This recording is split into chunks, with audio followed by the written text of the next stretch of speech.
Question number 11 ആണ് ചെയ്യാൻ പോകുന്നത്.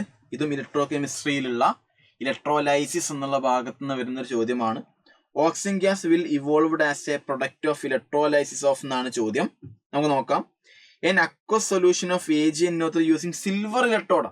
സിൽവർ ഇലക്ട്രോഡ് ഉപയോഗിക്കുമ്പോൾ ഇതാണ് സിൽവർ ഇലക്ട്രോഡ്. അവിടെ അക്വസ് സൊല്യൂഷൻ AgNO3 നിങ്ങൾ പഠിപ്പിച്ചിട്ടുണ്ട്. ഇനേർട്ട് ഇലക്ട്രോഡ് അല്ല, ഇത് സിൽവർ ഇലക്ട്രോഡ് ആണ്.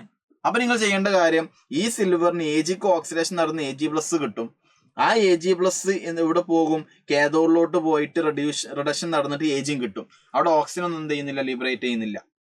പക്ഷെ ആ സെയിം ചോദ്യം പ്ലാറ്റിനം ഇലക്ട്രോഡ് ആണെങ്കിൽ നിങ്ങൾ നോക്കേണ്ട കാര്യം എന്താ, പ്ലാറ്റിനത്തിന് ഇലക്ട്രോഡ് ഒന്നും സംഭവിക്കൂല, ഇലക്ട്രോലൈറ്റിനാണ് സംഭവിക്കുക. അതായത് AgNO3 എന്ന് പറയുമ്പോൾ Ag+ ഉണ്ട്, NO3- ഉണ്ട്.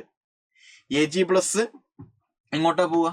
Ag+ന്റെ ചാർജ് ഇത് കാറ്റയോൺ അല്ലേ, കാറ്റയോൺ നെഗറ്റീവ് ചാർജ് ഉള്ള കാഥോഡിലോട്ടാ പോവുക. അപ്പം കാഥോഡ് റിഡക്ഷൻ നടക്കും, Ag+ റിഡക്ഷൻ നടന്നാൽ Ag കിട്ടുക. പിന്നെ ഇവിടെ NO3- ഉണ്ട്. ഇത് അക്വസ് സൊല്യൂഷൻ ആയതുകൊണ്ട് വാട്ടറും ഇല്ല, വാട്ടറിൽ H+ വാട്ടർ എന്ന് പറയുമ്പോൾ അവിടെ H2O ഉണ്ടാവുമല്ലോ.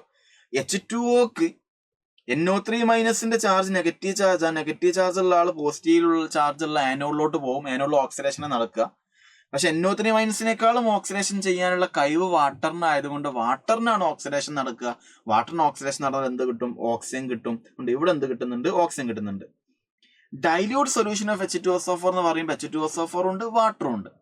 അപ്പൊ ഇവിടെ ആനോഡിലോട്ട് SO4 പോകും, ചുറ്റും വാട്ടറും ഉണ്ട്.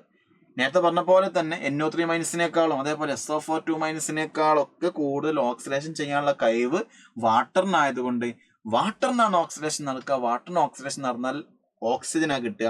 അപ്പൊ ഇവിടെയും നമുക്ക് എന്ത് കിട്ടും? ഓക്സിജൻ കിട്ടും. ഇപ്പൊ ബിയിലും സിയിലും എന്ത് കിട്ടും? ഓക്സിജൻ കിട്ടും. ഇത് ഓപ്ഷൻ മാർക്ക് ചെയ്യാം. ഓപ്ഷൻ 1 എന്ത് ചെയ്യാം? മാർക്ക് ചെയ്യാം.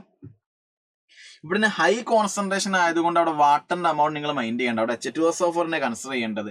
ഇവിടെ പിന്നെ ഡൈല്യൂട്ട് സൊല്യൂഷൻ ആയതുകൊണ്ട് വാട്ടർ നോക്കിയിട്ട് വാട്ടറിന്റെ ഓക്സിഡേഷൻ പൊട്ടൻഷ്യൽ SO4 കൂടുതലായതുകൊണ്ട് വാട്ടറിന് ഓക്സിഡേഷൻ നടന്നാൽ ഓക്സിജനാ കിട്ടുക. ആ ഒരു കൺസെപ്റ്റ് ആണ് ചെയ്യേണ്ടത്. ക്ലാസ്സിലൊക്കെ എല്ലാം ഡീറ്റെയിൽ ആയിട്ട് എടുത്ത് തന്നെയാണ്.